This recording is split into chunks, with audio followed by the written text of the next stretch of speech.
بھائی یاد رکھیں عزت حضور کی غلامی میں ہے. ہم نے حسد کیا، ہم نے لالچ کیا، ہم حریص ہوئے، اس کا نقصان یہ ہوا کہ لوگ ایک دوسرے کے پاس رہتے ہوئے پاس نہیں رہتے، ایک دوسرے کے ساتھ وقت گزار رہے ہوتے ہیں لیکن ان کے بارے میں رویے ان کے سخت ہوتے ہیں، لب و لہجہ تلخ ہوتا ہے. جب وہ کسی کے بارے میں بے لاگ تبصرہ پوچھا جائے تو غلط باتیں کریں، رشک کریں. دیکھیں نا حضرت ابو بکر صدیق رضی اللہ، حضرت عمر فاروق رضی اللہ، ساری زندگی دوڑ لگی رہی.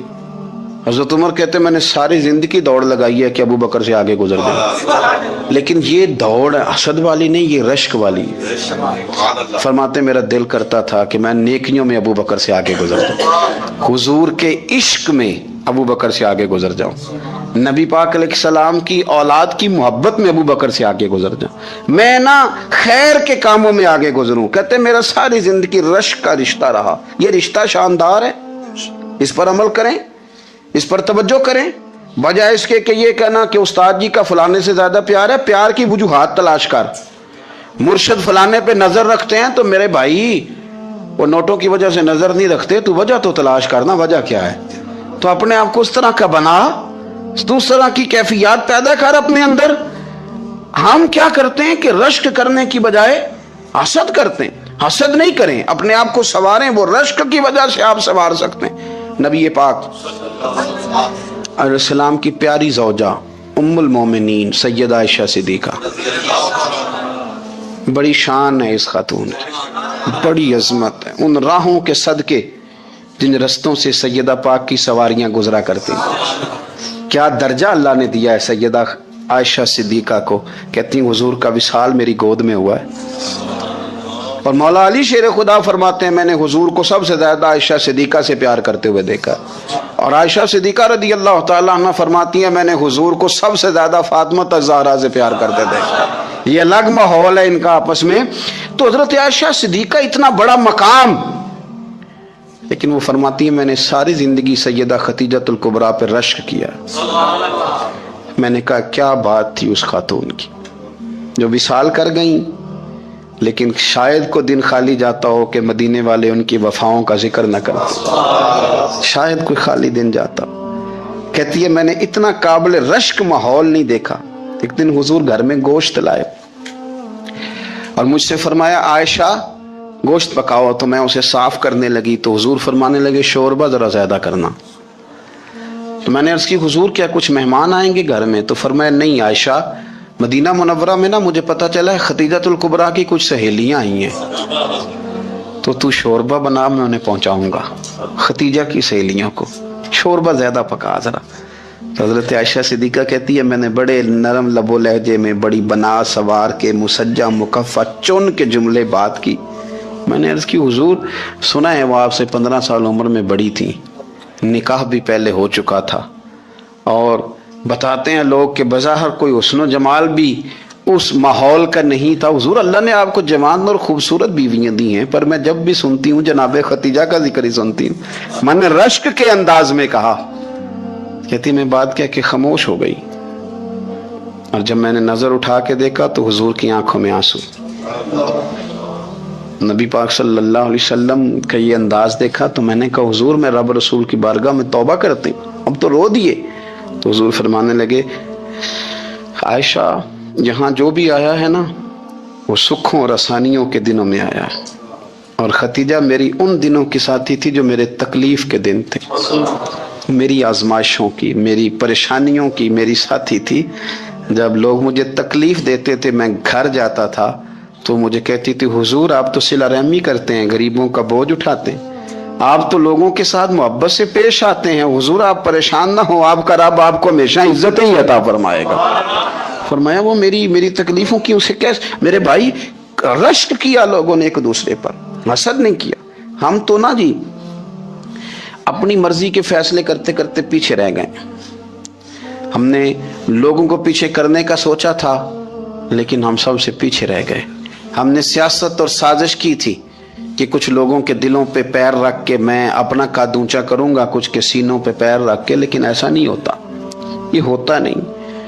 آپ کسی کی جگہ نہیں لے سکتے، اس لیے کہ رب نے سب کی جگہ اپنی اپنی بنائی ہوئی، سب کی جگہ ہاں ایسا ضرور ہوتا ہے کہ کئی دفعہ نا ہم اپنے مقام کو گرا لیتے ہیں. وہ کسی نے کہا تھا کہ ایسا نہیں کہ تیری جگہ کوئی اور آ گیا، لیکن تیرا مقام بھی اب تیرا نہیں رہا. ہوتا یہ ہے کہ ہم نہ گرا لیتے ہیں اپنے آپ. اگر ہم رشک کا ماحول پیدا کریں، رشک کا، اور ہم کہیں کہ کیا بات ہے، میں بھی سفر کروں گا، اس جانب جاؤں گا، بجائے یہ کہنا کہ فلاں آدمی بڑا آگے نکل گیا ہے، یہ کر کے نکل گیا ہے، وہ کر کے نکل گیا ہے، یہ کہنا کہ یار میں بھی رب کریم کی اس مدد کو تلاش کرتا ہوں جس کی برکت سے اللہ نے اس پر فضل فرمایا. امام غزالی فرماتے ہیں 3 لوگوں میں حسد زیادہ ہوتا ہے، بغض زیادہ پیدا کر لیتے ہیں. اب چونکہ مضمون ہے تو ساری بات کھول کے ہی کرنی پڑے گی. فرماتے ہیں 3 لوگوں میں حسد، بڑے عہدے والوں میں حسد زیادہ ہوتا ہے.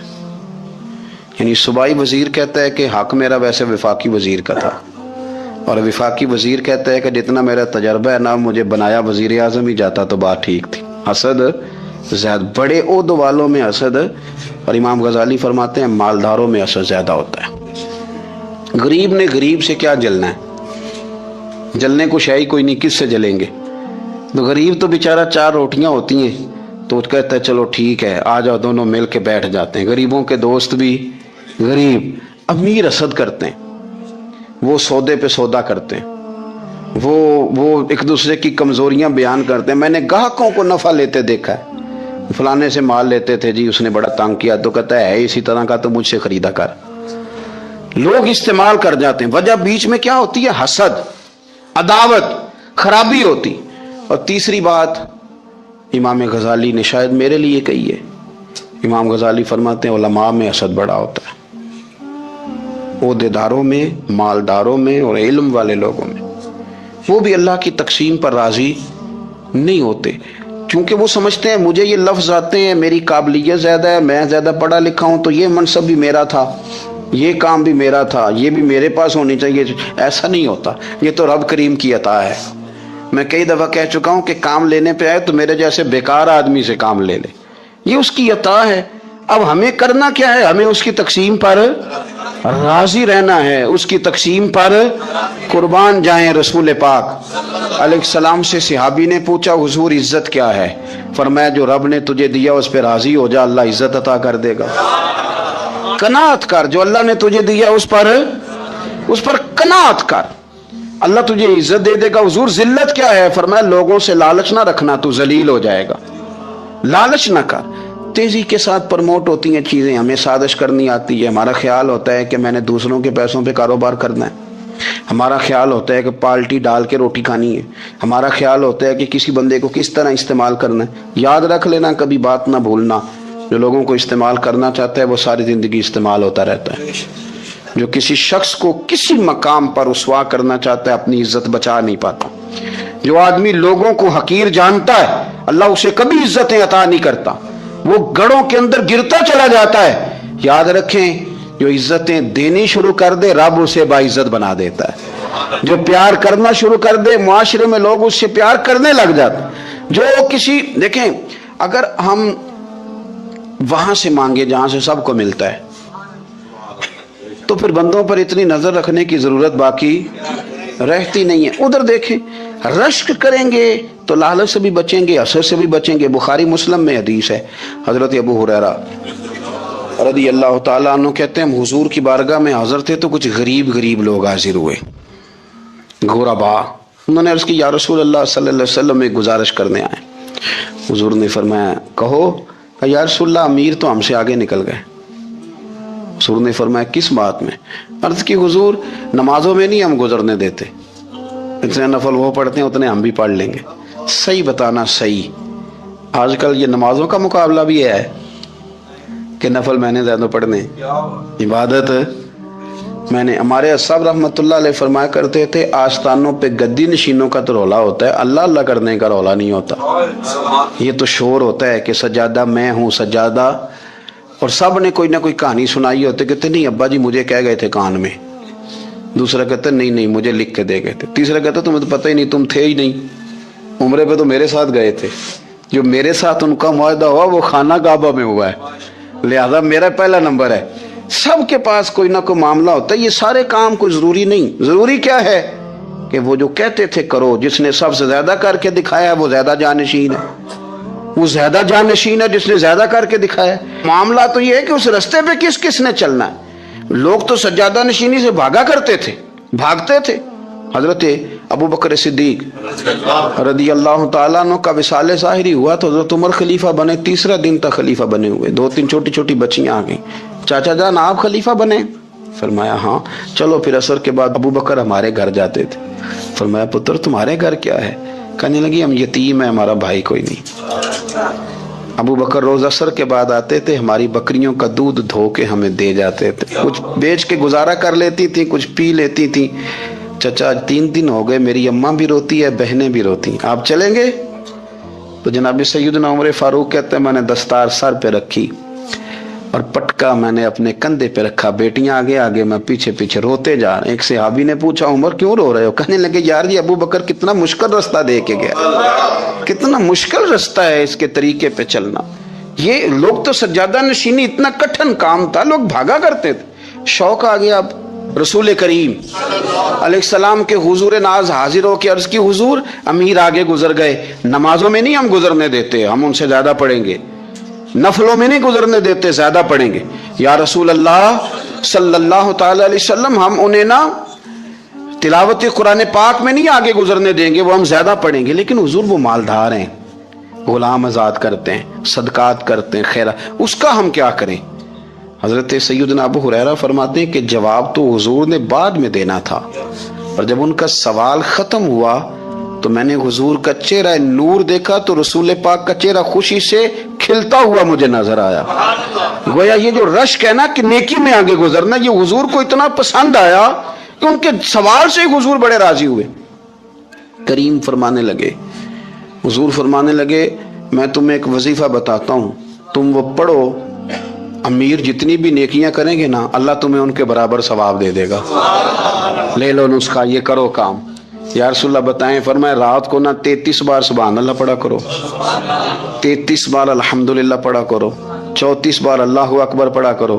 اب جتنی بھی نیکیاں امیر کریں گے نا تمہارے وظیفے کی برکت سے اللہ تمہیں ان کے برابر ثواب عطا کر دے. اب جناب ابو ہریرہ کہتے میں نے ان کے چہرے دیکھے تو مجھے یوں محسوس ہوا کہ جس طرح کسی بندے کی کھوئی ہوئی رقم مل جائے تو وہ راضی نہیں ہوتا. کھوئی ہوئی رقم مل جائے تو بڑا جیسے کوئی اس کے ہاتھ, چلیں اپنا ترجمہ کر لیتے ہیں, کمیٹی نکلنے پہ نہیں بندہ بڑا راضی ہوتا کہ 11 مہینے سے دے رہا تھا, 10 مہینے سے چلو نکل ہی آئی ہے, شکر ہے اللہ کا. بڑا خوش ہوتا ہے بندہ, بڑا راضی ہوتا ہے. اس طرح ان لوگوں کے چہرے کھل اٹھے. کیا بات ہے حضور, بس اب نہیں ہم گزرنے دیتے. گھر چلے گئے, وظیفے پڑھنے لگے. کچھ دنوں کے بعد ان میں سے کچھ لوگ واپس آئے. حضرت ابو ہریرہ کہتے ہیں مجھے چونکہ وہ پرانی بات یاد تھی تو میں دلچسپی سے ان کا آنا جانا دیکھنے لگا. وہ کریم کی بارگاہ میں آ کے بیٹھے تو ان میں سے ایک شخص بڑی پریشانی کے ساتھ کہنے لگا حضور بڑی پریشانی لگ گئی. فرمایا کیا ہوا؟ عرض کی یا رسول اللہ صلی اللہ علیہ وسلم وہ جو آپ نے وظیفہ بتایا تھا نا, میرے کچھ پڑوسی امیر ہیں, وہ تو انہوں نے بھی سن لیا ہے. حضور رات میں نے سنا ہے, وہ مالدار بندہ ہے, صدقے خیرات بھی بڑے کرتا ہے, غلام بھی بڑے آزاد کرتا ہے, پر وہ بھی سوتے وقت 33 بار سبحان اللہ پڑھ رہا تھا. وہ تو اس نے بھی سن لیا حضور, وہ بات یہاں سے نکلی ہے, جانے کہاں کہاں پہنچ گیا, تو وہ بھی پڑھ رہا تھا. حضور اب کیا بنے گا؟ تو کہتے ہیں اس کے سوال پر بھی میرے حضور بڑے ہی مسکرائے. باقاعدہ دہک ہو گیا حضور کے, دہک ہو گیا. سرکار کھول کے نہیں مسکراتے تھے, لیکن آج حضور اتنا مسکرائے کہ میں نے حضور کے مقدس دانتوں کی زیارت کر لی. دہک ہو گیا باقاعدہ حضور کا. حضور فرمانے لگے انہوں نے بھی سن لیا حضور, اور سن کے پڑھنا بھی شروع کر. اب بات کو سمجھیں کہ کسی امیر نے یہ نہیں کہا کہ یہ تو غریب کے لیے وظیفہ تھا. میں کہتا ہوں اللہ اللہ کا مزاج ہی نہیں. مزاج یہ کہ سیاست کیسے کرنی ہے, چکر کیسے چلانا ہے, کوئی کہانی کیسے سنانی ہے. ادھر ان کو ملا, حالانکہ بات تو غریبوں سے ہو رہی تھی. حضور وہ تو انہوں نے بھی پڑھنا شروع کر دیا. اب ہم کیا کریں؟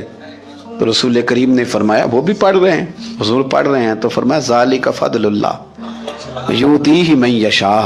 بھائی پھر یہ تو اللہ کا فضل ہے نا, وہ جسے چاہے عطا کرے. اب یہ حضور نے کہہ دیا تو حضرت ابو ہریرہ کہتے ہیں میں نے پلٹ کر ان لوگوں کے چہرے دیکھے, قربان جائیں, میں نے پھر ان کے چہروں پر اطمینان دیکھا, میں نے سکون دیکھا, اس لیے کہ وہ سمجھ گئے جب رب فضل کرے تو پھر فضل کے معاملے میں اللہ کے بندے بحث نہیں کیا کرتے. وہ مطمئن ہو کے گئے, کہنے لگے حضور پھر ٹھیک ہے, اگر مالک اس طرح تقسیم کر رہا ہے تو پھر ہم راضی ہیں اپنے رب کریم کی رضا پہ. اپنی زندگی جب میں بڑی محبت سے قرب و جوار سے تشریف لاتے ہیں. میں قرآن و سنت کے بہت سارے عنوانات دیکھ کے آپ کی خدمت میں ایک بات عرض کروں. اپنی ساری توجہ اپنے رب رسول کی جانب مائل کریں. جتنا آپ دائیں بائیں دیکھیں گے نا اتنا گاڑی کے ٹکرانے کا خطرہ بڑھ جائے گا. وسوسے زیادہ آئیں گے, الجھ جائیں گے. اتنا زیادہ دائیں بائیں نہ دیکھیں یہ کیا کر رہا ہے, فلانا کیا کر رہا ہے, فلانے کا یہ معاملہ کس طرح کا تھا. نہ آپ توجہ اللہ کی جانب رکھیں. دیکھیں میرا اور میرے رب کا معاملہ ٹھیک چل رہا ہے, اللہ رسول کے ساتھ میرے معاملات ٹھیک ہیں. یہاں تو آپ کسی کی اصلاح کریں گے, دعوت دیں گے یا دعا کریں گے. تنقید کی تو ویسے دین میں اجازت نہیں ہے. آپ نے یہاں کسی کی اصلاح کرنی اور وہ درد کے ساتھ کرنی, اور یہاں کسی کے لیے دعا کرنی ہے کہ یا اللہ اس بندے پہ رحم فرمائی سے بدل دے. تنقید کی اور طنز کی تو اجازت. اپنا معاملہ رب کریم کے ساتھ, ہماری سوچیں کس طرح کی ہیں, ہمارے اندر ماحول کس طرح کا ہے, وہ چونکہ دلوں کے حال جانتا ہے. اور نبی پاک صلی اللہ علیہ وسلم نے فرمایا نہ تمہاری جیبیں دیکھتا ہے نہ تمہارے چہرے دیکھتا ہے, وہ تو جب دیکھتا ہے تمہارا دل دیکھتا ہے. اس کی کیفیت کیا ہے؟ حضرت انس بن مالک رضی اللہ تعالیٰ عنہ فرماتے ہیں, اس حدیث کو یاد رکھیے گا, حافظ منذری نے ترغیب و ترہیب میں لکھی ہے. فرماتے ہیں کہ حضرت انس بن مالک رضی اللہ تعالیٰ عنہ فرمانے لگے کہ ایک حضور کے ایک غلام ایک صحابی بیمار تھے. تو حضور نے فرمایا انس چلو تیمارداری کرتے ہیں. کہتے ہیں حضور کے ساتھ گئے, نبی پاک صلی اللہ علیہ وسلم پہنچے. جب ہم نے اس شخص کو دیکھا تو حضرت انس کہتے ہیں ہم پریشان ہو گئے, چونکہ ہم نے اسے بڑا صحت مند دیکھا تھا, وہ کمزور ہو گیا, وجود پر بہت سارا گوشت دیکھا تھا. اب ہم دیکھ رہے ہیں کہ وہ ہڈیاں ہی ہڈیاں رہ گئی ہیں, چہرہ بڑا بارونق تھا, اب کمزوری ہو گئی. رسول کریم تشریف لے گئے اور حضور اس کی چارپائی کے سرہانے بیٹھے. اور جب حضور نے اپنا دست مبارک اس کے بالوں میں رکھا اور نبی پاک نے دست شفقت پھیرا تو کہتے ہیں اس شخص نے آنکھیں کھولی اور حضور کا چہرہ دیکھا تو اس کی خوشی کی کوئی انتہا نہ رہی. بڑا راضی ہوا, بڑا راضی. اور حضور نے اس کے لیے دعا کی. اس دعا پر بھی اسے بڑا اطمینان قلبی نصیب ہوا. کہتے ہیں حضور اکثر تیمارداری فرماتے تھے, پر آج نہ حضور نے ایک نرالی انوکھی اور انفرادی بات ارشاد فرمائی. حضور نے فرمایا تو بڑا صحت مند تھا, کمزور ہو گیا, بڑا طاقتور تھا, تو ضعیف ہو گیا, ایک سوال کا جواب تو دے. یا رسول اللہ فرمائیے. تو حضور فرمانے لگے اس حالت میں جب تو شدید بیمار اور تکلیف میں, یہ بتا کہ اس وقت تیرا اپنے رب کے بارے میں گمان کیا ہے. حضرت انس کہتے ہیں پہلے حضور بیماروں سے یہ سوال نہیں پوچھتے تھے, آج پوچھا, کیونکہ صحت میں لوگوں کی زبان پہ شکر ہوتا ہے اور بیماری میں شکوے ہوتے ہیں, معاذ اللہ. اس وقت اللہ کے بارے میں یہ سوچ حضور نے ہمیں دی ہے. تم نے ہر وقت یہ ذہن بنانا ہے کہ یہاں رب کریم کے بارے میں کیا تصورات پل رہے ہیں, آوازیں کیا اٹھ رہی ہیں, اس وقت تیرا اللہ کے بارے میں گمان کیا ہے. جناب انس بن مالک کہتے اس نے ہمیں اشارہ کیا کہ مجھے اٹھا کے بٹھاؤ. ہم نے بٹھایا تو کہتے ہیں پھر اس نے اپنی آنکھیں کھولی اور حضور کے چہرے نور پر نظر کر کے نظر جھکا لی. عرض کرتا یا رسول اللہ میں کمزور ہوں, بیمار ہوں, تکلیف میں ہوں, اٹھ نہیں سکتا, کھا نہیں سکتا, پر حضور ابھی بھی میرے دل سے آواز یہی نکلتی ہے کہ میرا رب بڑا ہی کریم ہے, میرا اللہ بڑا ہی مہربان ہے, وہ بڑا ہی معاف کرنے والا ہے, وہ اپنے بندوں سے پیار ہی بڑا کرتا ہے. آپ میری بات کو سمجھیں, کیفیت کیا ہے اور الفاظ کیا ہیں. حضور وہ مجھ سے بڑی محبت کرتا ہے, بڑے پیار والا ہے. یہ لفظ کہتے کہتے آواز بھرا گئی, آنسو نکل آئے. پھر اس نے تکلیف زیادہ محسوس کی تو وہ لیٹ گیا اور پھر اس نے حضور کے چہرے نور پہ نظر ڈالی, کلمہ پڑھا, روح ہی پرواز کر گئی. حضرت انس بن مالک فرماتے ہیں ہم اس کے گھر سے نکلے اور جب حضور اس کے کمرے سے باہر آئے تو رسول کریم نے پلٹ کر رک کر پھر پیچھے دیکھا اور فرمایا انس اگر کسی جنتی کی زیارت کرنی ہے تو میرے اس غلام کا چہرہ دیکھ لو.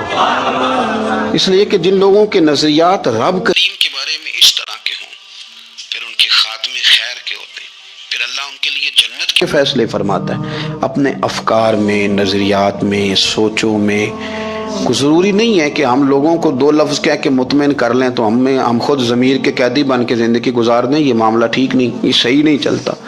آپ اپنی قلبی واردات پر، قلبی خیالات اور تصورات پر کڑی نگرانی رکھیں گے. آپ دیکھیں گے کہ کہاں یہ مجھے خرابی کی طرف لے کر کے جا رہا ہے، کہاں یہ بدگمانیاں پیدا کر رہا ہے، کہاں یہ خرابیاں لا رہا ہے. یہ سختی پیدا کر دے گا، نفرتوں کو، لالچ کو، حسد کو، عداوت کو یہ بڑھا دے گا. آپ اپنے معاملات پر اپنے دل کو ہمیشہ حاضر رکھیں. اللہ اپنے محبوب کا صدقہ فضل کرے، وہ مقلب القلوب ہے تو وہ ہمارے دلوں کو اپنی طرف پھیر دے. آخر دعوانا ان الحمدللہ رب العالمین. میرے رسول پاک سید عالم صلی اللہ علیہ وسلم نے میدان عرفات میں کھڑے ہو کر جب خطبہ دیا، اس خطبے میں بھی نبی پاک نے معیار عزت قائم فرمایا. ہم اپنے اپنے معیار بنائے بیٹھے ہیں، میری برادری بڑی تو میں عزت والا ہوں، میرا قبیلہ بڑا تو میں عزت والا ہوں، اس شہر میں میرے لوگ بڑے تو میں عزت والا ہوں.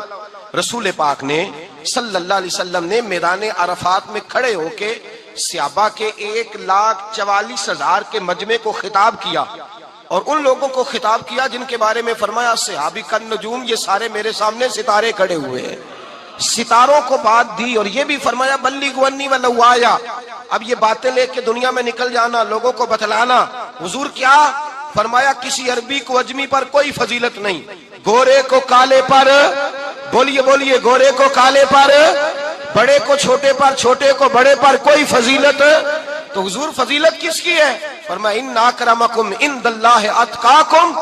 فرمایا تم سے جو زیادہ پرہیزگار ہوگا رب رسول کی نظر میں زیادہ عزت والا ہوگا. یہ دیکھو کہ تم میں سے گناہوں سے زیادہ کون بچتا ہے. تو معیار تقوی کو قرار دیا میرے نبی پاک صلی اللہ علیہ وسلم. ہم لوگوں کے پاس عزت ڈھونڈتے ہیں، لوگوں کے پاس. میں نے کہا بھائی پانی صحراؤں سے نہیں ملتا، دریاؤں سے ملتا ہے. عزت دنیا داروں سے نہیں ملتی، عزت خدا رسول سے ملتی ہے.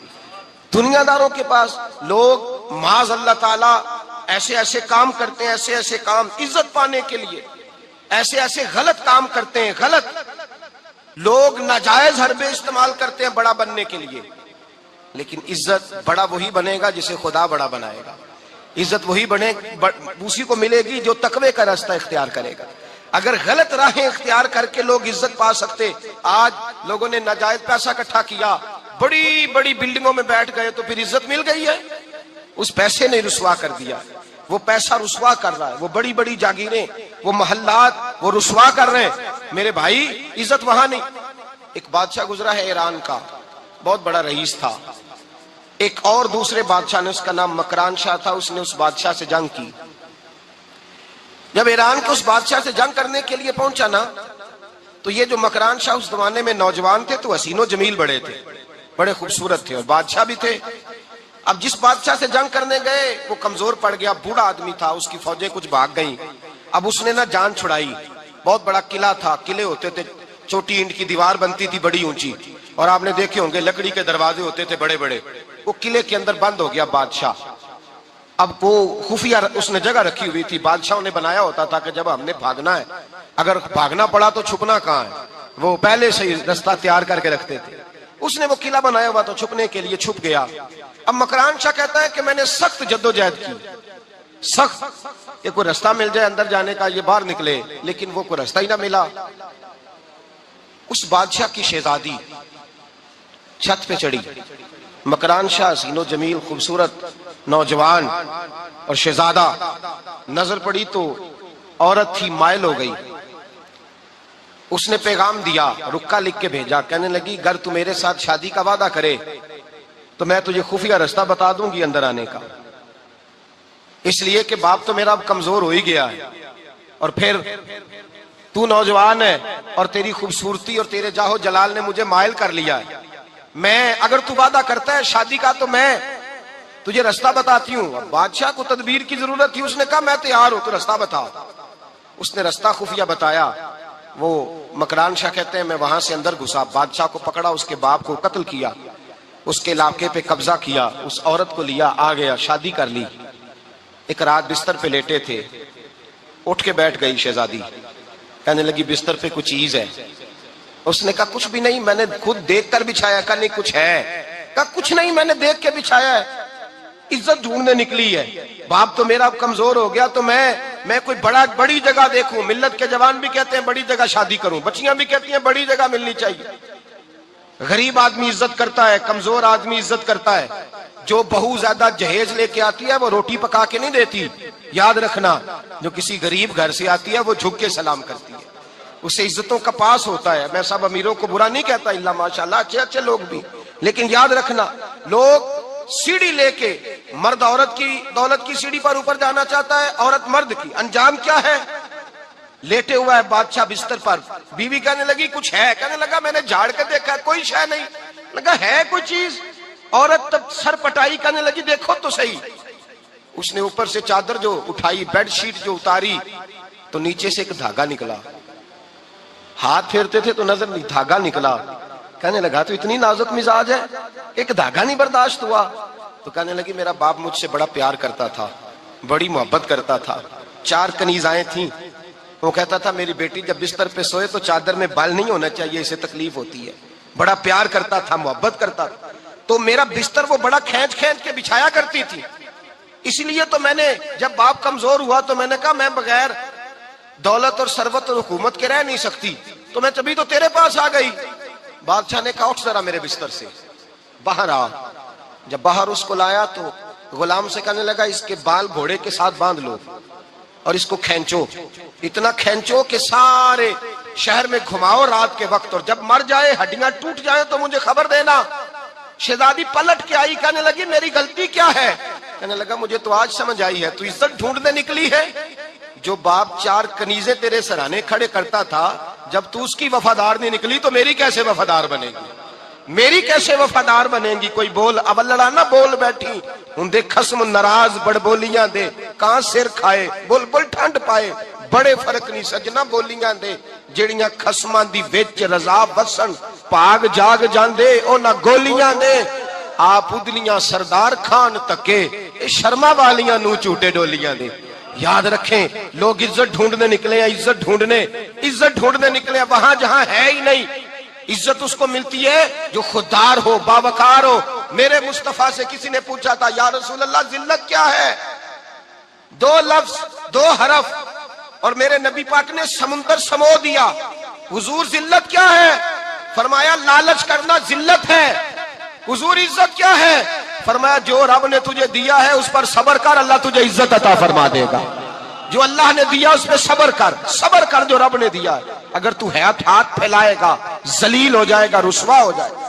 لالچ کرے گا تو رسوا ہوگا. جو اللہ نے تجھے دیا ہے، جو رب نے، خدا جانے بلندی ہے کہ پستی پر جہاں میں ہوں وہاں کوئی نہیں ہے. اپنے آپ کو اتنا اعلیٰ سمجھ کے شکر کے انداز کہ جہاں اللہ نے مجھے رکھا ہے وہاں کوئی اور موجود. تو شکوے کرتا پھرتا ہے، تو شکایت کرتا ہے میں بڑا کمزور ہوں، فلانا تگڑا ہے، میں بڑا ماڑا ہوں، فلانا مالدار ہے. نا شکری نہ کر. لئن شکرتم لازیدنکم ولئن کفرتم ان عذابی لشدید. فرمایا تو میرا شکر کرتا رہے، میں تیری نعمتوں میں اضافہ کر دوں گا، اور اگر ناشکری کرے گا تو میں عذاب دوں گا، عذاب، اور میرا عذاب بھی سخت ہے. میرے بھائی عزت لالچ میں ہے، ذلت لالچ میں ہے، عزت قناعت میں. اپنے جو اللہ نے دیا ہے اس پہ صبر کریں، حوصلہ کریں. اپنے گھر کو گھر نہ سمجھا کریں، اسے محل سمجھا کریں. اپنی کٹیا کو محل جانے بچ جائیں گے.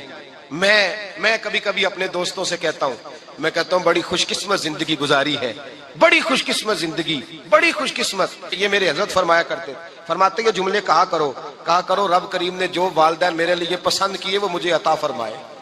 جو بہن بھائی ہم نے تو بعد میں چہرے دیکھے ہیں تو حالات بدل گئے. آج پتہ چلا ہے دیہاتی لوگ تو ولی ہوتے ہیں، اللہ سے زیادہ ڈرتے ہیں. یہ جو سادے لوگ ہوتے ہیں نا دیہاتوں کے، کوئی خیرات لینے والا دروازے پہ آتا تو میں مدرسے کا طالب علم تھا، میری اماں کہتی جا دے آ، تو میں کہتا اماں یہ تو ڈھونگ رچائے آیا ہے، اس کو دینا ہی نہیں چاہیے. تو اماں کہتی بیٹے اتنا ہی کافی نہیں کہ ہمارے دروازے پہ آ گیا ہے. آج سمجھ آتی ہے، آج خیال آتا ہے کہ وہ سادے لوگ ضرور تھے، وہ کتابیں پڑھے ہوئے نہیں تھے، لیکن جو درس محبت انہوں نے پڑھا تھا وہ کم ملتا ہے، وہ تھوڑا ملتا ہے. ناز کیا کریں، ناز. آج کسی کو کوئی پینڈو کہہ دے تو اس کا سر جھک جاتا ہے. او خدا کے بندے، پینڈو ہونا تو اتنی بڑی نعمت ہے کہ میرے رسول پاک پیدا شہر میں ہوئے، پرورش جا کے گاؤں میں پائی. جناب عبد المطلب کہنے لگے میں اپنے پوتے کو گاؤں میں بھیجوں گا، ہوا بھی تازہ ہے، زبان بھی خالص ہے، بندے بھی خالص ہے. علیمہ سعدیہ جیسی سادی بی بی اس کے ہاں پرورش پائی. سر اٹھا کے دیا کرو, سر اٹھا کے, عزت نہ ڈھونڈا کرو. وہ کیا عزت ہوئی, پڑوسی کو نہیں پتا پڑوسی کہاں رہتا ہے, پڑوسی کو نہیں پتا. اور ہم نے تو وہ بستیاں دیکھی ہیں, وہ نور بھرے شہر دیکھے ہیں کہ کسی غریب کی بیٹی کا بیاہ ہوا ہے اور اس کا داماد آیا ہے گلی میں, تو چودھری صاحب گھوڑے سے اتر گئے ہیں اور داماد کو گھوڑے پہ بٹھا کے کہا ہے یہ صرف فلاں کا داماد نہیں, یہ ساڑھے پنڈ دا جوائی ہے, یہ ہمارے گاؤں, یہ عزت ہے, یہ وقار ہے. اپنی مٹی پہ چلنے کا سلیقہ سیکھو. کسی کے سنگ مر پہ چلو گے تو پھسل جاؤ گے. اپنی دنیا آپ پیدا کر اگر زندوں میں ہے.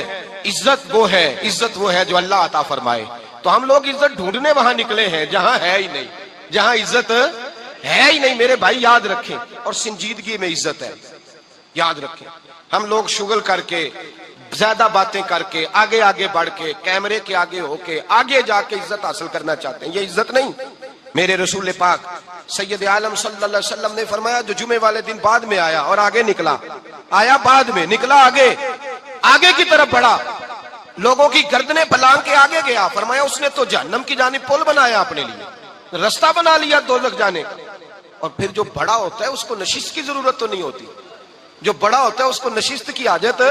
حضرت ابراہیم بن ادم رحمت اللہ تعالیٰ علیہ ایک جگہ گئے, دعوت پہ گئے. ہمیں نشستوں کی ضرورت ہے, بڑائی کی ضرورت ہے, آگے بڑھنے کی ضرورت. آپ دعوت پہ تشریف لے گئے تو پیچھے جوتے پہ بیٹھ گئے, رش بہت زیادہ تھا. تو میزبان کہنے لگا حضرت آگے آئیے. فرمانے لگے یہیں بیٹھا رہنے دو. اس نے کہا حضور کیوں؟ فرمانے لگے اگر میری کوئی عزت ہے نا تو میں یہاں بیٹھوں گا تو میری عزت کم نہیں ہو جائے گی, میری عزت میں کمی. یاد رکھیں, اس بات کو یاد رکھیں. عزت انسان کی, دیکھیں نا, صدر اگر ایوان صدر میں ہو تو پھر بھی صدر ہی ہوتا ہے, اور اگر اپنے گاؤں چلا جائے تو پھر بھی اس کو نشست کی ضرورت ہے. وہ جہاں رہتا ہے وہاں. ایک بزرگوں کی میں نے بات بڑی اچھی سنی. میں بھی میرے پیارے بڑے ہیں قادری صاحب, میں ان سے اکثر کہتا ہوں آپ ہر روز یاد کراتے ہیں کہ یہ مفکر ملت ہے. بھول جاتا ہے لوگوں کو, کل بھول گیا تھا. یہ جملے کو بھولتے نہیں ہے نا جی. کوئی ضرورت کیا ہے ان القابات کی, کیا ہے ان کی, کوئی حاجت نہیں ہوتی. وہ ایک بزرگ تھے تو میں ان کی بات سن رہا تھا, دل کو لگی. کہنے لگے میں جلسے پہ آتا ہوں تو میں دوستوں سے کہتا ہوں میرا نام نہ پکارو, نقیب سے کہتا ہوں نام نہ پکارو, بس کہہ دو حضرت آ گئے تقریر کریں گے. تو کہتے ہیں مجھے نقیب کہنے لگا حضرت صاحب سب کو نہیں آپ کا پتا, کچھ کو پتا ہے کچھ کو نہیں پتا. تو سادے آدمی تھے نا, بڑی پیاری بات سمجھا گئے. کہنے لگے تیرے نعرے لگانے سے میری عزت کو بڑھے گی نہیں. جس کو نہیں نہ پتا ہوگا وہ دوسرے سے پوچھ لے گا یہ کون آئے ہیں. جس کو پتا نہیں نہ ہوتا پوچھ نہیں لگتا بھائی کون ہے, یا بڑے بندے اٹھے نے کون ہے. تو کہتے ہیں جس کو نہیں پتا ہوگا وہ ساتھ والے سے ضرورت نہیں ہے. جب اللہ عزت دیتا ہے تو پھر القابات کی کوئی اس میں گنجائش. تو ہم عزت جان بوجھ کے بڑھ سنجیدگی میں عزت ہے, وقار میں. میرے مصطفیٰ نے فرمایا من صمت نجا, جو چپ کر گیا وہ نجات پا گیا. جو چپ کر گیا وہ چپ کر سہتے موتی مل سن ذکر کریں تے ہیرے, چپ کر سہتے موتی مل سن ذکر کریں تے جے پاگلا وانگو رولا پاویں نہ موتی. تو چپ رہ کے دیکھ, چپ رہ کے. من صمت نجا. امام شافعی رحمت اللہ علیہ فرماتے ایک بادشاہ کا شہزادہ میرے ساتھ آیا, کہنے لگا مجھے حدیث کی سمجھ نہیں آتی, یہ حدیث کیا ہے, چپ رہ گیا تو بچ گیا, چپ رہ گیا تو عزت پا گیا, کیا مطلب ہے اس کا؟ آپ فرمانے لگے میں اسے جنگل میں لے گیا, میں نے کہا آج طوطے کا شکار کرنا ہے, طوطے کا. کہنے لگے جنگل میں پہنچے, طوطا ڈھونڈنے لگا, طوطا ہی کوئی نہیں ملتا. اچانک ایک درخت پہ طوطا بولا, طوطا جب بولا تو اس نے تیر مارا, طوطا گر گیا. میں نے کہا بیٹے سمجھ آئی ہے حدیث کی؟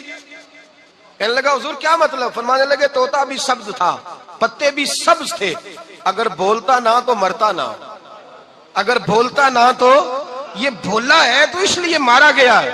میرے مصطفیٰ نے فرمایا چپ رہے گا تو بچ جائے گا, چپ رہے گا تو وقار پائے. شور کرتے آگے بڑھتے اس کا نقصان ہوتا ہے. عزت سنجیدگی میں, خاموشی میں. ہم لوگ تکبر میں عزت تلاش کرتے ہیں, غرور میں. میرے سامنے بولتا کوئی نہیں. اور سنو بھائی یاد رکھنا, عزت اس کی نہیں ہوتی جس کے سامنے ڈرتا ہوا بات کوئی نہیں کرتا. عزت اس کی ہوتی ہے کہ ہر غریب آدمی جس کے دروازے پہ جا کے بیٹھ جائے اور کہے یار یہ سب کی سنتا ہے, میرا بھی دکھڑا سن لے گا, اس کی عزت ہے. جس کے قدموں میں بیٹھ کے لوگ دکھ سنا لیں کہ نہیں یہ اشکشوئی کرنے والا, جس کے پاس بچے بھی نہ آئے, بیٹے بھی نہ آئے. عزت تکبر میں نہیں. سنو میرے رسول پاک سید عالم صلی اللہ تعالی علیہ وسلم 3 لفظ حضور کے, 3 لفظ اور یہ آج نہ رٹ لینے ہیں آپ نے، موسم بھی بڑا حسین ہے اور آج رمضان المبارک کا ایک کشرہ بھی گزر رہا ہے. اللہ پاک ساری رحمتیں ہمیں عطا فرمائے، سارا کرم اللہ نصیب فرمائے. یہ رٹ لیں. میرے نبی پاک نے فرمایا 3 کام کرو تمہیں فائدہ ہوگا. حضرت عبد الرحمن ابن عوف فرماتے ہیں میں نے اس کا تجربہ کیا اس حدیث کا، اور آپ فرمایا کرتے تھے مجھے اللہ کی عزت کی قسم جو میرے نبی نے کہا حق اور سچی کہا ہے، حق اور سچ کا. حضور سید عالم صلی اللہ علیہ وسلم نے فرمایا صدقہ دینے سے مال کم نہیں ہوتا. صدقہ دینے سے مال، جی کیا کرنے سے؟ یہ وعدہ ہے نبی پاک کا. صدقہ دینے سے پیسے، اچھا بتائے نا جی مجھے 1000 میں سے 500 دے دیا تو باقی کتنے رہ گئے؟ تو حضور فرما رہے ہیں کم نہیں ہوتے. 1000 دے دیا تو باقی کتنا بچا؟ نہیں بھائی، میرے محبوب فرماتے ہیں تو اللہ کے رستے میں 1 دے وہ تجھے 700 گنا کر کے واپس عطا فرمائے گا. نبی پاک نے فرمایا صدقہ دینے سے مال کم نہیں ہوتا، اور فرمایا معذرت کرنے سے عزت میں کمی نہیں آتی. معذرت کرنے سے عزت میں کمی، اللہ اکبر، معذرت کرنے سے عزت میں کمی. اور حد کر دی میرے حبیب نے، فرمایا تو رب کی رضا کے لیے عاجزی کر، تیرے نبی کا وعدہ ہے اللہ تجھے عزت عطا فرما دے گا. تو جھک جا اللہ کی رضا، عاجزی اختیار کر، سادگی اختیار کر، سادگی عاجزی کر، تجھے اللہ 2 باتیں اس میں ارشاد، ایک معذرت کر غلطی ہو جائے، اور دوسرا پہلے عاجزی کی بات سنے. حضرت عمر بن عبدالعزیز بادشاہ تھے، سوئے ہوئے تھے، غلام بھی پاس آرام کر رہا تھا، مہمان بھی آئے تھے. غلام کی ڈیوٹی تھی ہر وقت حضرت کے پاس رہنا. اب سوئے ہوئے دیر ہو گئی، غلام بیچارہ تھوڑا تھوڑا اونگ آتے آتے سو گیا. حضرت چراغ روشن تھا، کچھ لکھ رہے تھے، مہمان بیٹھا تھا، خادم سو گیا. اب چراغ نہ آہستہ آہستہ گل ہو گیا، بجھ گیا. حضرت اٹھے، بوڑھے آدمی تھے، چراغ صحیح کرنے. مہمان کہنے لگے حضور میں نہ کر دوں، میں نہ کر دوں. کہنے لگے نہیں تم مہمان ہو، مہمان سے خدمت نہیں لی جاتی. تو اس نے کہا غلام کو جگائیے. فرمانے لگے ابھی تو بیچارہ سویا ہے اور نیند سے بیدار کر دوں. خود گئے، اس میں تیل دوبارہ ڈالا، بتی ٹھیک کی، جلائی، واپس آ گئے. وہ مہمان اب بادشاہ کا مہمان بھی تو کوئی بادشاہ ہی ہوگا نا. کہنے لگا حضور آپ اپنے کام خود کرتے ہیں؟ کیا لفظ ہے، کیا حسن ہے، اور 2 جملوں میں کیا تاثیر ہے. آپ فرمانے لگے ہاں میں اپنے کام خود کرتا ہوں. جب میں گیا تھا تب بھی عمر بن عبدالعزیز ہی تھا، اور جب چراغ صحیح کر کے واپس آیا ہوں تو پھر بھی عمر بن عبدالعزیز ہی ہوں. میرے اندر کوئی تبدیلی آئی؟ میں وہی ہوں جو گیا تھا. حضرت سیدنا فاروق اعظم رضی اللہ تعالیٰ عنہ فرماتے میں بیٹھا تھا، اور ابھی 3 دن ہوئے تھے نبی پاک صلی اللہ علیہ وسلم کے وصال ظاہری کو. میں بیٹھا ہوا تھا، 2-3 بچیاں آ گئی، اور حضرت ابوبکر صدیق رضی اللہ تعالیٰ عنہ کے سامنے آ کے بیٹھ کے رونے لگی. جناب صدیق اکبر رضی اللہ تعالیٰ عنہ کا بچیوں روتی کیوں ہو؟ تو کہنے لگے آپ خلیفہ بن گئے ہیں. جب سے ہمارے ابا کا انتقال ہوا تھا ہمارا ذریعہ معاش یہ تھا کہ ہم نے بکریاں رکھی ہوئی تھی. آپ روز آتے تھے، بکریوں کا دودھ دھوتے تھے، ہم پی بھی لیتی تھی، بیچ کے گزارا بھی کر لیتی. اب آپ تو خلیفہ بن گئے، کون آیا کرے گا؟ تو حضرت ابوبکر صدیق فرمانے لگے تمہیں پتہ ہے جو خلیفہ ہوتا ہے وہ تو خادم ہوتا ہے قوم کا، میں آیا کروں گا. حضرت ابوبکر صدیق روزانہ اٹھتے عصر کے بعد اور جاتے، خلیفہ ہونے کے باوجود ان بچیوں کی بکریوں کو پکڑتے، دودھ دھوتے، ان کے گھر میں دے کے آتے.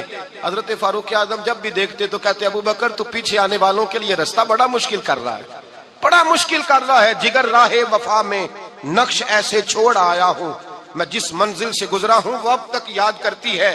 حضرت سلمان فارسی رضی اللہ تعالیٰ عنہ صوبے کے گورنر تھے، سادہ سا لباس پہن کر، سادہ سا، بس اسٹاپ پہ کھڑے تھے، جہاں سے لوگ اندر داخل ہوتے تھے، جہاں سواریاں باندھی جاتی تھی، آج ہم اپنے زبان میں اسے بس اسٹاپ کہتے. باہر کھڑے تھے، کوئی مہمان آ گیا کسی کا، اس نے دیکھا سادے سے کپڑے ہیں، خستہ سی حالی ہے، اس نے سمجھا کوئی کلی ہے شاید، معاذ اللہ کوئی ملازم ہے. کہنے لگا خادم ادھر آؤ، ادھر آؤ. آپ قریب گئے، کہنے لگے میرا سامان اٹھاؤ. امام غزالی فرماتے ہیں جب تو علم پڑھنے بیٹھتا ہے تو یہ بھی خیال کرنا تیرے اندر تکبر کا بوٹا نہ لگ جائے، عاجزی اختیار کرنا. عاجزی، سر پہ رکھا ہوا ہے سامان. حضرت سلمان فارسی نے، گورنر صاحب نے، اس آدمی کا، مہمان کا سر پہ سامان رکھا اور جا رہے. سنو اور غور کرو. جب جا رہے تھے جو آدمی بھی ملتا گورنر صاحب ہمیں دے دے. مہمان پریشان ہو گئے، کہنے لگے حضور آپ گورنر ہیں؟ فرمانے لگے نہیں، یہ تو میرا دنیا داری کا نام ہے جو ان لوگوں نے رکھا ہوا ہے، اصل میرا نام وہی ہے جو تو نے لے کے پکارا ہے، اصل نام وہی ہے. تو نے کہا غلام ادھر آ. آپ فرمانے لگے پہلے میں ایک یہودی کا غلام تھا، پھر رب تعالیٰ نے فضل کیا تو میں محمد عربی کا غلام ہو گیا.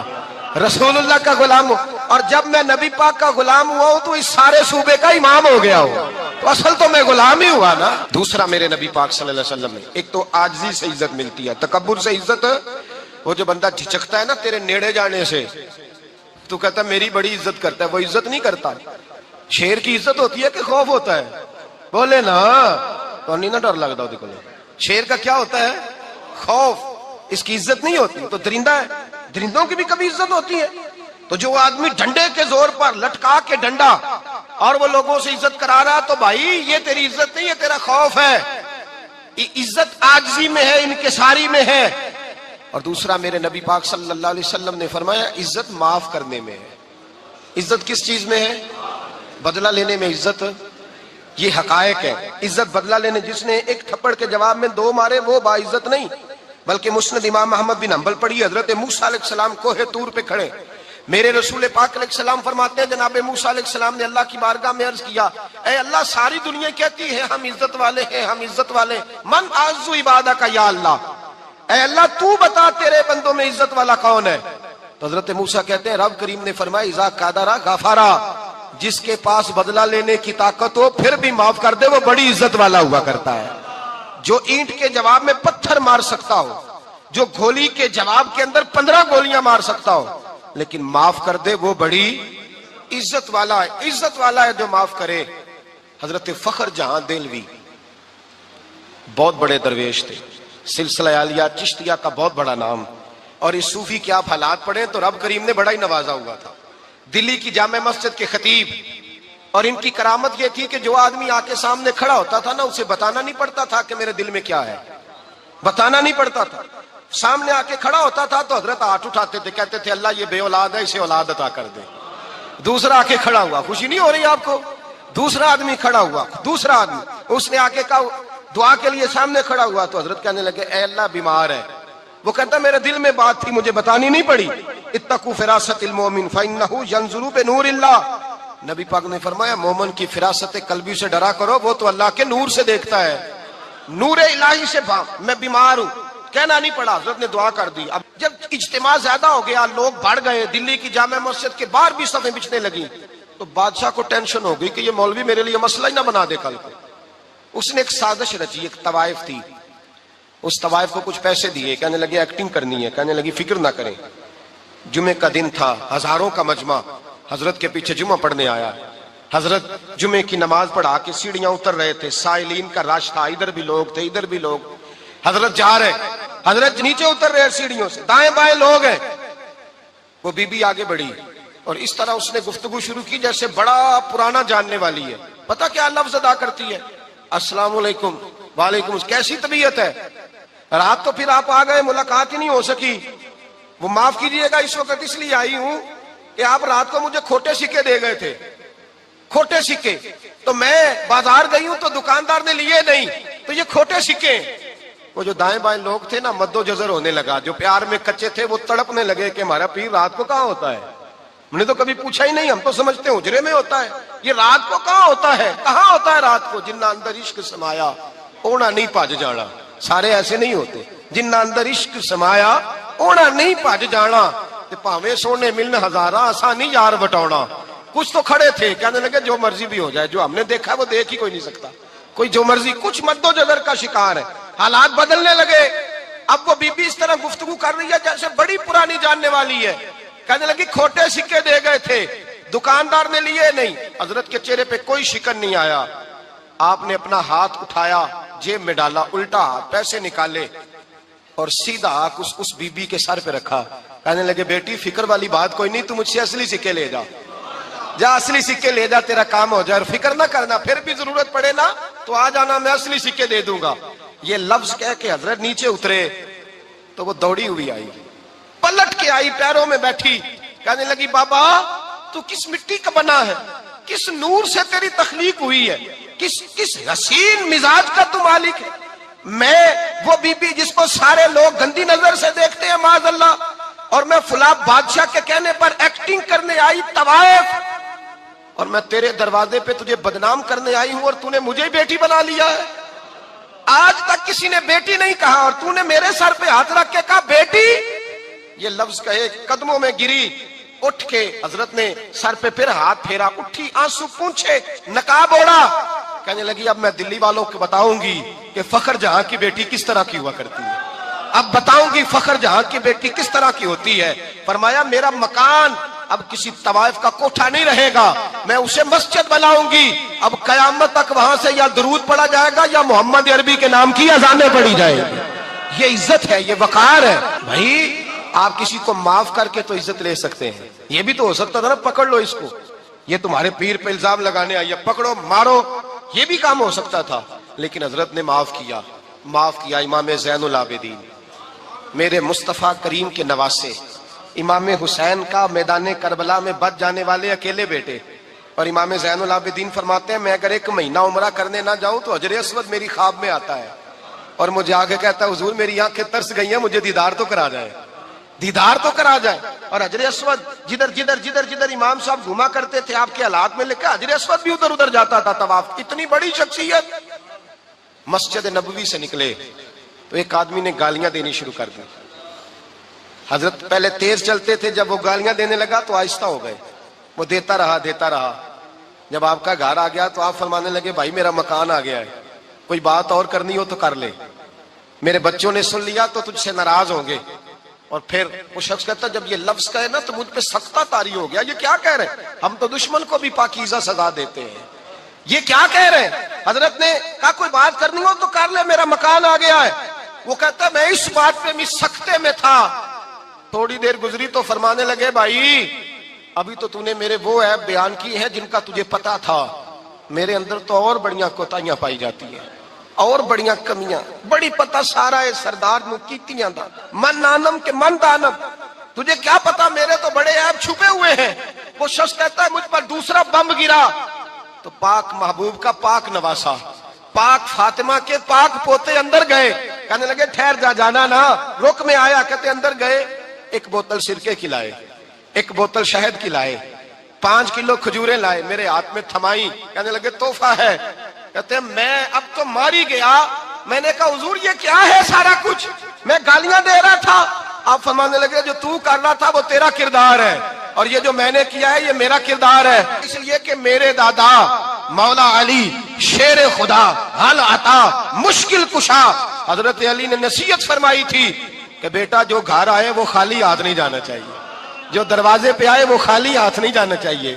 حضرت پیچھے پلٹے تو وہ پیروں میں بیٹھ گیا، کہنے لگا حضور میں نے حسین کو نہیں دیکھا، میں نے علی فاطمہ کو نہیں دیکھا، میں نے مصطفیٰ کو نہیں دیکھا، پر آپ کو دیکھ کے لگتا ہے کہ ان کے اخلاق کتنے اعلیٰ ہوں گے، کتنے اعلیٰ ہوں گے۔ میں لعنت بھیجتا ہوں اس پر جس نے مجھے کہا تھا کہ زین العابدین کو برا کہو، کائنات میں اگر قصیدے پڑھنے چاہیے تو مصطفیٰ کی آل کے پڑھنے چاہیے، اگر تعریف کرنی چاہیے تو رسول اللہ کی آل کی کر۔ تیری نسل پاک میں ہے بچہ بچہ نور کا، تیری نسل پاک میں ہے بچہ بچہ نور کا، تو ہے نے نور تیرا سب گھرانہ نور کا۔ فرمایا آپ تو تعریف کے، تو بھائی یاد رکھیں آپ بدلہ لے کے عزت نہیں کرا سکتے، عزت تو معافی میں ہے، معافی میں عزت ہے۔ حضرت بایزید بستامی کے ساتھ یہودیوں کا پیشوا رہتا تھا، زیادہ تر مخالفتیں حسد کی وجہ سے ہوتی ہیں، حسد بنیادی وجہ ہوتی ہے۔ قرآن مجید نے کہا محبوب تیرے ساتھ جو زیادتی کرتے ہیں، معاذ اللہ بے ادبی کرتے ہیں، حسد من عند انفسہم، ان کے دلوں میں تیرا حسد ہے۔ حسد بنیادی وجہ ہے اختلاف، حسد ہوتا ہے جو وجہ بنتا ہے۔ حضرت بایزید بستامی کے پڑوس میں یہودیوں کا پیشوا رہتا تھا، آپ کی مخالفت کرتا، ساری زندگی اس نے مخالفت کی، یہودی اسے بڑا مانتے تھے، اس سے کوئی غلطی ہو گئی سارے اسے چھوڑ گئے، پہلے رئیس اعظم ہوتا تھا پھر غریب ہو گیا۔ ایک دن حضرت بایزید بستامی گھر آئے تو بچے کے رونے کی آواز آئی، زوجہ سے پوچھنے لگے اس کا بچہ کیوں روتا ہے؟ تو کہنے لگی آپ کو پتہ ہے نا اب لوگ اسے چھوڑ گئے ہیں تو گھر میں دیا نہیں جلتا، بچہ چھوٹا ہے اندھیرے میں روتا ہے۔ رات گہری ہو گئی تو حضرت بایزید نے اپنے گھر سے دیا اٹھایا، اپنے گھر سے دروازے پہ دستک دی، وہ باہر آیا تو جناب بایزید کا انداز کیا ہے، اس نے مخالفت کی زندگی بھر، انداز کیا ہے، باہر آتے ہی نا آپ فوراً اس کو بولنے نہیں دیا، کہنے لگے او بھائی سن لے، میں پہلے بھی آ سکتا تھا، دیر سے اس لیے آیا ہوں کہ گلیاں سنسان ہو جائیں، لوگ سو جائیں، تجھے اور مجھے کوئی نہیں دیکھ رہا ہے کہ میں ہوں دوسرا تو ہے، اور تو مجھے اچھی طرح جانتا ہے، بایزید وہ نہیں کہ جو نیکی کرے گا اور دنیا کو بتائے گا، میں تیرا راز بھی رکھوں گا. اور بچے تو معصوم ہوتے ہیں نا. فرمایا میرے بڑے ہو گئے ہیں, تیرے چھوٹے ہیں, یہ پکڑ لے دیا گھر میں لے جا, اور میں میرا وعدہ ہے کسی کو ساری زندگی اس نے مخالفت کی. وہ شخص کہتا ہے مجھے بولنے کا موقع ہی نہ دیا, دیا دے کے چلے گئے. اگلی شام پھر آئی, رات گہری ہوئی تو پھر دروازے پہ دستک ہوئی. میں باہر گیا, نیا چراغ, نئی بتی, نیا دیا. کہنے لگے دیکھ, کوئی نہیں دیکھ رہا, میں اس وقت آیا ہوں جب تنہائی ہو, اور تو مجھے جانتا ہے میں غلط بات بھی نہیں کرتا, یہ دیا رکھ لے, میں کسی کو بتاؤں گا بھی نہیں. کہتے چلے گئے. تیسرا دن آیا تو وہ یہودی کہتا ہے میرے صبر کا بندھن ٹوٹ گیا, میں ٹوٹ گیا. ان کی نیکی نے مجھے خرید لیا, ان کے معاف کرنے نے ان کی عزت میرے دل, میری روح میں بڑھا دی. کہتے ہیں جب دروازے پہ دستک دی, میں باہر آیا, انہوں نے دیا تھمایا. کہنے لگے دیکھ بھی کوئی نہیں رہا, اور تو مجھے جانتا ہے میں مصطفیٰ کا غلام ہوں, میں جھوٹ بھی نہیں بولتا, میں بتاؤں گا بھی نہیں, تیرا راز رکھوں گا. کہتے ہیں انہوں نے دیا تو اس یہودی پیشوا نے شور مچانا شروع کیا. کہنے لگا مسلمانوں باہر نکلو, یہودیوں باہر آؤ, عیسائیوں باہر آؤ. شور مچ گیا, لوگ چھتوں پہ چڑھ گئے. کیا ہوا کیا ہوا؟ کہنے لگا یہ بایزید ہے, میں یہودیوں کا پیشوا ہوں. میں نے ساری زندگی جھوٹے الزام لگائے, ساری زندگی اس کو بدنام کرنے کا ہر حربہ استعمال کیا, جو مجھ سے بن سکتا تھا میں نے کیا. پر یہ عجیب شخص ہے, یہ پرسوں بھی مجھے دیا دے گیا ہے, آج بھی دے گیا ہے, کل بھی دے گیا ہے. میں ساری زندگی اسے رلاتا رہا, اور اس نے میرا چھوٹا سا بچہ بھی میرے بچے کا رونا بھی اس سے برداشت نہیں ہوا. میں تم سب کو گواہ بنا کے کہتا ہوں میں جھوٹا ہوں, بایزید سچے ہیں, ان کا مذہب بھی سچا ہے, قرآن بھی سچا ہے, اسلام بھی سچا ہے, اور جس مصطفیٰ کا یہ کلمہ پڑھتے ہیں وہ محبوب بھی بڑا سچا ہے, یہ سچے دین کے ماننے والے ہیں. کہنے لگے میں تمہیں گواہ بنا کے مصطفیٰ کا کلمہ پڑھتا ہوں اور تمہیں بتاتا ہوں کہ آؤ سارے در رسول پہ جھک جائے. بھائی یاد رکھیں, سمجھیں, غور کریں. عزت درگزر سے, اب اس پر میں زیادہ بات نہیں کر سکتا. عزت درگزر سے ملے گی. ایک تو آپ کو عزت عاجزی سے ملے گی, تقوی سے ملے گی, عزت درگزر سے ملے گی, عزت قناعت سے ملے گی, عزت کم بولنے سے ملے گی. اور اگر زیادہ عزت لینی ہے اور عزت اتنی لینی ہے کہ چھا جاؤ دنیا میں, اگر چھا جانے کا شوق ہو نا, تو پھر رب فرماتا ہے میرے مصطفیٰ کی غلامی کر لو, پھر میرے نبی کے ہو جاؤ. قل ان کنتم تحبون اللہ فاتبعونی یحببکم اللہ. فرمایا تم میرے نبی کے ہو جاؤ, دنیا بھی تمہاری, اور دنیا بنانے والا خدا بھی تمہارا ہو جائے گا. تم میرے غلامی مصطفیٰ میں عزت ہے, رسول اللہ کی نوکری میں, اور قسم اللہ کی بڑی عزت ہے, بڑی عزت ہے, بڑا وقار ہے, بڑا پیار, بڑا حسن ہے, بڑی رعنائی, بڑا ٹھہراؤ ہے. یار وہ جو لوگ کہتے ہیں نا میں پتہ نہیں کون ہوں, کہاں کا رہنے والا ہوں, یار نہیں لوگ پوچھتے تو کون تھا, تیری برادری کیا ہے, تو کہاں کا ہے, نہیں پوچھتے. تیرے لبوں پہ اگر ذکر مصطفیٰ ہے تو دنیا تیری غلام ہے, اگر تو حضور کا ہے تو پھر سارے دامن مصطفیٰ سے جو بھی لپٹا وہ یگانہ ہو گیا, اور جس کے حضور ہو گئے اس کا زمانہ ہو گیا, جس کے حضور ہو گئے اس کا. اقبال کہتے ہیں قوت عشق سے ہر پست کو بالا کر دے, اور دہر میں اس میں محمد سے اجالا کر دے. اور کی محمد سے وفا تو نے تو ہم تیرے, کی محمد سے وفا تو نے تو ہم تیرے, یہ جہاں چیز ہے کیا لوح قلم تیرے. رسول اللہ کی غلامی عزت دیتی ہے, نبی پاک کی نوکری, اللہ کرے آپ بول پڑے آمین کہنا. نبی پاک کی غلامی عزت ہے, حضور کی غلامی. یار بندہ بالکل بے عمل ہونا, بالکل, تو میری طرح داڑھی رکھ کے پگڑی باندھ کے باس میں بھی چڑھ جائے تو کئی لوگ سیٹیں خالی کر دیتے ہیں, کہتے ہیں بزرگوں یہاں آ جائیں, حضرت جی یہاں آ جائیں. تو پھر عزت کس چیز کی ہوئی؟ سنت مصطفیٰ کی ہوئی نا, پھر عزت نبی پاک کی سنت کی ہوئی نا, وقار کی ہوئی نا. ایک صاحب, ایک بچے نے داڑھی رکھ لی تو مجھے آ کے کہنے لگے حضرت جی لوگ بڑے بڑے لقب دینے لگے ہیں. میں نے کہا کیا؟ کوئی کہتا ہے حضرت صاحب, کوئی کہتا ہے قاری صاحب, کوئی کہتا ہے حافظ صاحب, کوئی کہتا ہے علامہ صاحب. تو میں نے کہا تیری موج نہیں بن گئی, 4 سالوں میں حفظ ہوتا ہے, تجھے مفت کا لقب مل گیا ہے. سے نظامی 8 سال میں ہوتا ہے, مفت کا علامہ بن گیا ہے, تجھے وقار نہیں دے دیا اللہ تعالیٰ نے. عزت میرے اعلیٰ حضرت فرماتے ہیں عزت در رسول پہ ہے, عزت حضور کی. اور اعلیٰ حضرت نے ایک بات لکھی ہے بڑی قیمتی, اور میں نا جب کبھی پریشان ہوتا ہوں نا تو میں یہ والی بات کھول کے پڑھتا ہوں اعلیٰ حضرت کی. یہ بات ڈھارس بندھاتی ہے, ڈھارس, توانائی دیتی ہے, پورا مضمون باندھا ہے. اعلیٰ حضرت کہتے ہیں بیروپیہ تھا, مداری, روپ بدل بدل کے دکھایا کرتا تھا, بادشاہوں سے انعام لیتا تھا. ایک دن اورنگزیب عالمگیر کے پاس آ گیا, کہنے لگا میں روپ بدلوں گا, اگر آپ پہچان نہ سکے تو میں انعام لوں گا.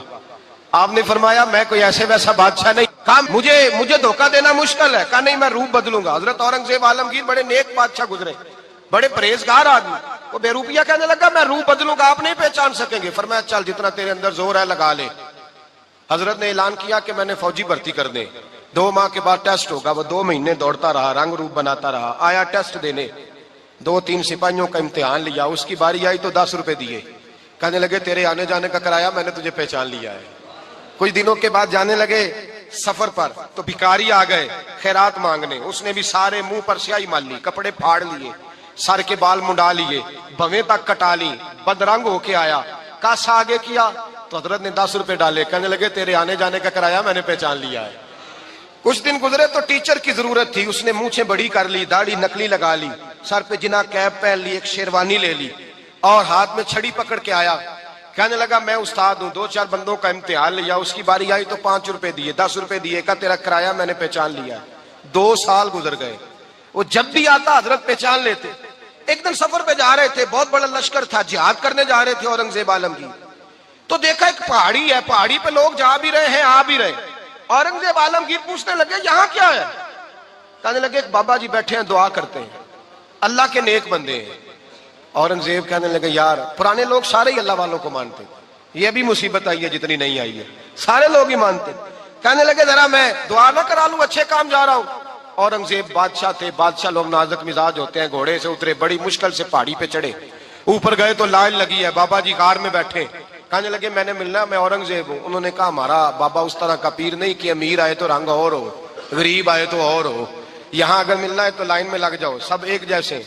اب لائن میں کھڑے ہو گئے. 50 آدمی آگے تھے. کہتے ہیں 51واں نمبر تھا. تھک گیا دھوپ میں کھڑا کھڑا. جب میں پہنچا غار کے دہانے تو میں نے بابا جی کے چہرے پہ نظر ڈالی تو بڑا نورانی چہرہ, بڑی خوبصورت لب و لہجہ. میں نے کہا میرے جیسا آدمی بھی پگڑی باندھ لے تو اچھا لگنے لگ جاتا ہے, بڑا خوبصورت انداز. کہتے ہیں میں ان کے پاس اتحیات کی حالت میں بیٹھ گیا. میں نے کہا حضور میں جا رہا ہوں جہاد کرنے, دعا کرنا. بزرگوں نے ہاتھ اٹھائے, اللہ اس کی مدد فرما, دین کو غلبہ عطا فرما, اسے دین کا سچا پکا سپاہی بنا. پھر تھپکی دی, 2-4 نصیحتیں بھی کر ڈالی. دیکھنا ظلم نہ کرنا, زیادتی نہ کرنا, جب تو جیت فخر نہ کرنا, غرور نہ کرنا. نصیحتیں بھی کر دی. کہتے ہیں اب جب میں اٹھا تو 2-4 دینار بطور نذرانہ مسلح کے نیچے رکھے, اور الٹے قدم جب میں غار سے اترا انہوں نے رومال جھاڑا اور اٹھ کے کھڑے ہو گئے. کہنے لگے آج نہیں تو نے پہچانا, آج نہیں تو نے پہچانا, میرا انعام بنتا ہے, آج نہیں پہچانا, لا پیسے. اورنگزیب کہنے لگا یار تو نے حد کر دی, کہاں چڑھا کہاں کھڑا رہا, دھوپ میں تھک گیا, کمال کر دی بھائی تو نے. بتا تو کیا لے گا, اب تو دیکھ جلدی بتا, اب کتنے لوگ پیچھے دھوپ میں کھڑے ہیں, لشکر سارا کھڑا ہے, کیا لے گا. اس نے کہا سب سے قیمتی ہیرے وہ ہیں جو تیرے سر کے تاج میں لگے ہوئے ہیں, مجھے تیرا تاج چاہیے. او بھائیو سننا اور یاد رکھنا, میرے اعلیٰ حضرت کہتے ہیں بادشاہ نے سر کے اوپر سے تاج اتارا, بہروپیے کے قدموں میں رکھا اور کہنے لگے یہ لے, اور یہ تو تیرا مانگنے پر میں نے دیا ہے نا, میں واپس آتا ہوں تو آنا میں اپنی مرضی سے بھی تجھے دوں گا. تو نے اورنگزیب جیسے بندے کو دھوکہ دیا, آنا میں اس وقت بھی دوں گا. وہ دے کر بس بات ختم ہو گئی, حد ہو گئی. دے کر کہتے ہیں جب میں پلٹا نا واپس, بہروپیے نے آواز دی بادشاہ ٹھہر جا. تو میں نے پلٹ کے دیکھا تو کہنے لگے یہ اپنا تاج لے جا, اٹھا اور لے جا. میں نے کہا 2 سال بیت گئے تجھے محنت کرتے, آج قابو آیا تو لے جاؤں. کہنے لگا لے جا, مسئلہ سمجھ میں آ گیا. میں نے کہا مجھے بھی تو سمجھانا.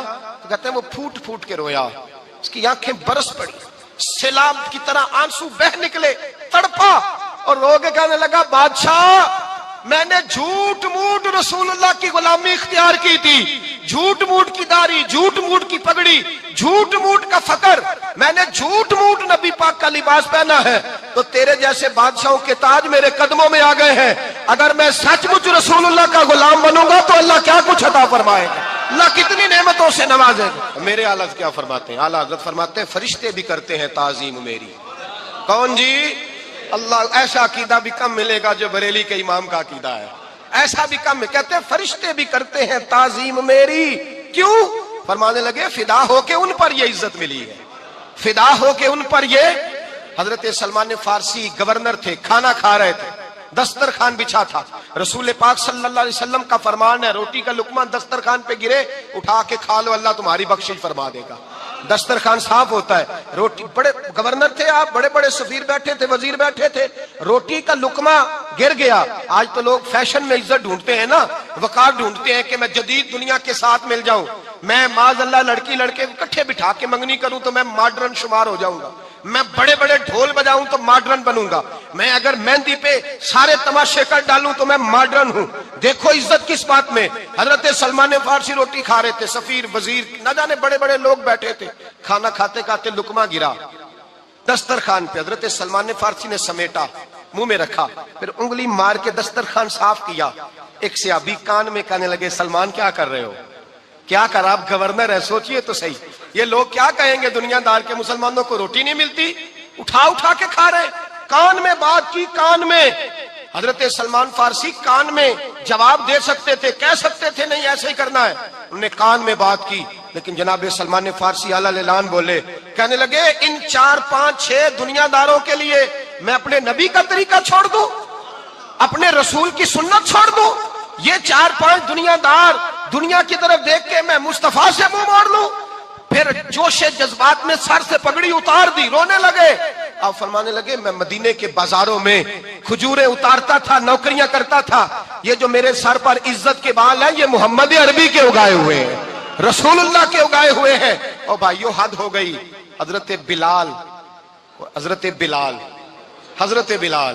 رضی اللہ تعالیٰ، حضرت بلال آئے جناب عمر سے ملنے، کیسے وہ کسرا بھی آئے تو عمر خاطر میں نہ لائے، پر بلال حبشی دروازے پہ داخل ہوئے تو فاروق اعظم نے کرسی چھوڑ دی، ہاتھ باندھ کے کونے میں کھڑے ہو گئے، کالا رنگ ہے، نام بھی لکھنا نہیں جانتے، زمانے میں تعارف کوئی نہیں، حضرت عمر نے ہاتھ باندھا ہے، لوگ کہنے لگے عمر تو کیسے ہو، کسرا سے نہیں ڈرتا، یہ کون آ رہا ہے جس کے لیے تیرا اتنا استقبال ہے؟ حضرت عمر کہنے لگے چپ کر جاؤ، اس کی بات نہ کرنا، اسے آنے دو، اسے آنے دو، اس کی بات نہ چھیڑنا۔ حضرت سیدنا بلال آئے، کہنے لگے امیر المومنین کیا کر رہے ہو؟ فرمایا نہیں چپ کر یار، بازو پکڑا، اپنی کرسی پہ بٹھایا۔ حضرت بلال کہنے لگے حضور میں غلام ہوں، مجھے تو طریقے بھی نہیں آتے ان کرسیوں پہ بیٹھنے کے، میں تو غریب ماں کا بیٹا، غلام باپ کی اولاد، سلیقہ، یہ آپ کیا کر رہے ہیں؟ تو حضرت عمر کہنے لگے بلال تھا تو غلام ہی، پر جب سے مصطفیٰ کا غلام بنا ہے تو ہمارا امام بن گیا ہے، اب تو امام ہے رسول اللہ کی امت کا۔ فرمایا وہ مجھے دن یاد ہے جب مکہ فتح ہوا تھا، بت ٹوٹ گئے تھے، بڑے بڑے سردار تھے، اور میرے نبی نے فرمایا بلال سے کہو کعبے کی چھت پہ چڑھ کے اذان دے، تو لوگوں نے کہا حضور یہ سارے جل گئے ہیں، کسی اور کی ڈیوٹی لگا دیں۔ حضور نے فرمایا چپ کرو، بدر میں مار کھا کے اذان پڑے تو بلال، احد میں پتھر برسے اذان پڑے تو بلال، تپتے صحراؤں میں پڑے تو بلال، ہر جگہ مار کھائے تو بلال، اور آج اگر اللہ نے عزت دی ہے تو میں لوگوں کو دیکھ کے بلال کو عزت نہ دوں؟ میں بتانا چاہتا ہوں کہ رسول اللہ کی غلامی میں عزت ہے۔ فرمایا کوئی اوپر نہیں چڑھے گا، ابو بکر بھی نیچے، عمر بھی نیچے، عثمان و علی، طلحہ اور زبیر بھی نیچے۔ آج یہ حبشی غلام کعبے کی چھت پہ چڑھے گا اور میں دنیا کو بتاؤں گا کہ اصل عزت اسی کے پاس ہوتی ہے جو رسول اللہ کا غلام ہوا کرتا ہے۔